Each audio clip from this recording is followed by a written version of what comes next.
Bonjour à tous et bienvenue à notre émission Radio Tech. Je m'appelle Sergio et je serai votre présentateur. Toujours, nous avons des sujets qui vous intéressent et qui sont utiles pour votre vie quotidienne. Aujourd'hui, on parlera d'une nourriture typique française, le fromage camembert.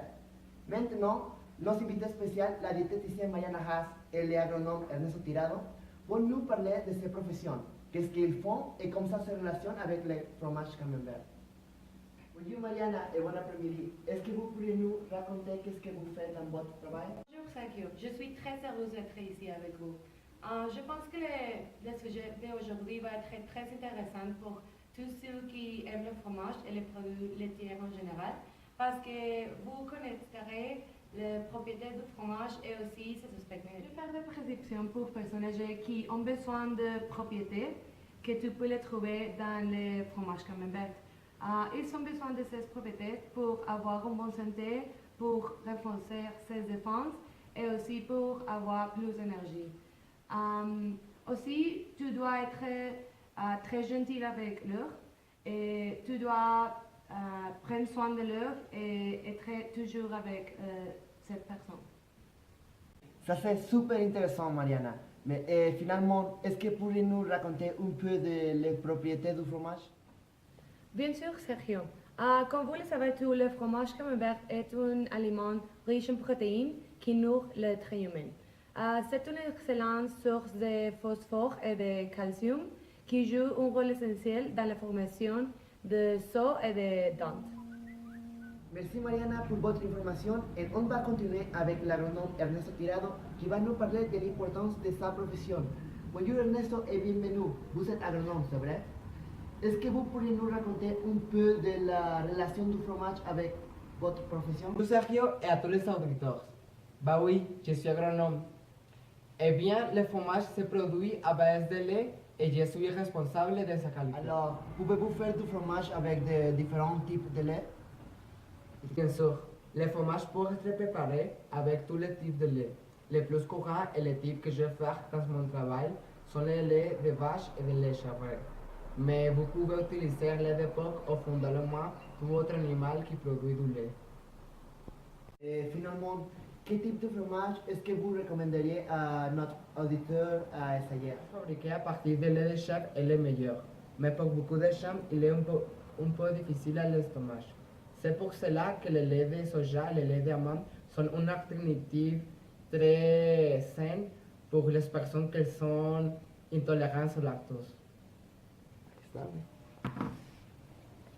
Bon, j'espère que vous avez aimé l'entretien de los spécialistes. Nous parlerons de l'inventrice du fromage camembert, Marie Arel. Je voudrais vous présenter l'expert fromager et historien, Anna Espinosa. Bonjour Anna. Bonjour Sergio. Oui, elle est née le 28 avril 1861 à Crût-Normandie. Et elle est morte le 9 novembre 1844 à Vimoutiers. Selon la légende, elle est connue comme l'inventrice du camembert. Sa principale mérite a été l'origine d'une dynastie de fromagères entreprenantes qui ont développé la fabrication du camembert sur une grande ferme. Après quelques années, son petit-fils, qui s'appelait Cyril Penel, a créé une fromagerie sur la ville du Calvados qui a réussi beaucoup entre les familles qui habitaient là. Merci Anna. La vie de Marie Arel était très intéressante. Et maintenant, José Ortiz nous va parler des processus nécessaires pour fabriquer le fromage camembert. Premièrement, le lait est réchauffé à environ 37 degrés puis ensemencé en levant qui sont des bactéries lactiques. Avant d'être épressuré, la coagulation prend environ 1h30. Le fromage caillé est tranché en petits cubes à l'aide d'une tranche caillée. Après ça, les lactosérum remontent à la surface. Il est soutiré par les fromagères avant que les caillés soient mis en moule. Là, le goûtage se poursuit et le moule donne sa forme circulaire au fromage. Le fromage est retourné à plusieurs reprises pour être égoutté uniformément. Une fois formé, le fromage est déplacé vers la salle où commence l'affinage. La température se régule. Dans quelques jours, apparaît un feutrage blanc qui est la pénicilline. Vous voir, la formation du fromage camembert n'est pas facile. Et bon, merci José et Anna. pour partager votre connaissance avec nous. De rien.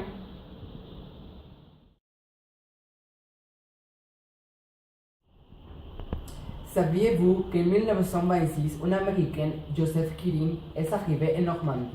Il a lancé même une souscription pour l'édification d'une statue à Gloire Marie-Janelle, la créatrice de le fromage camembert. Joseph Méry m'a dit que le camembert lui a sauvé la vie en favorisant la guérison des maux d'estomac dont il souffrait alors. Cette statue de Marie Hérelle sera finalement érigée quelques années plus tard et inaugurée par Monsieur Millerand à Bémoutière, France. Pour finaliser notre émission de Radiotech, notre ami Ernesto va interviewer un Français pour connaître son opinion au vote de fromage camembert. Merci à tous et nous écoutons Ernesto. Bonjour à tous mes amis de Radio Spécial. Je suis Ernesto et maintenant je suis avec mon ami Roman et nous allons parler un petit peu. Roman, qu'est-ce que c'est ton fromage préféré? Écoute Ernesto, je pense que mon fromage préféré, c'est le camembert. Oh là là, ça c'est super. Et qu'est-ce que tu penses de la saveur du fromage camembert? Je pense que la saveur du fromage du camembert, il a une saveur particulière, il est crémailleux et en même temps il est doux. C'est très bon, je pense. Et aussi, où l'as-tu goûté le fromage? J'ai goûté, je crois que la première fois c'était au Crazy Horse, sur les Champs-Élysées. Aussi, Roman, quel autre fromage tu aimes? J'aime bien beaucoup de fromage, mais j'aime beaucoup le Roquefort. Et pourquoi c'est ça? Parce que j'aime bien ce goût en fait. Il a un goût particulier et tu trouves que dans ce fromage-là. Et qu'est-ce que tu penses de l'industrie du fromage en France? Je pense qu'elle est importante, elle est aussi subventionnée par l'État et je pense que c'est important parce que quelque part c'est l'image de la France, les fromages, le fromage de France. Donc c'est important de la faire rayonner à l'international. Et elle se porte très bien. Merci pour votre conversation. Merci à tous.